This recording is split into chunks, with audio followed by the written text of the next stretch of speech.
Даже выход к морю есть.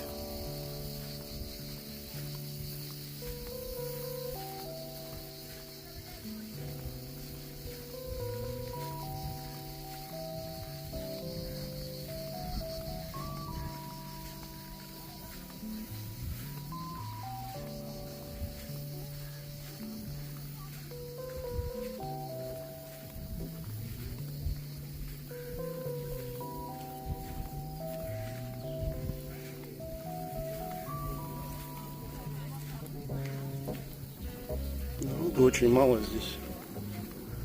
Это хорошо. На Толстом мысе уже и в центре народу целая куча.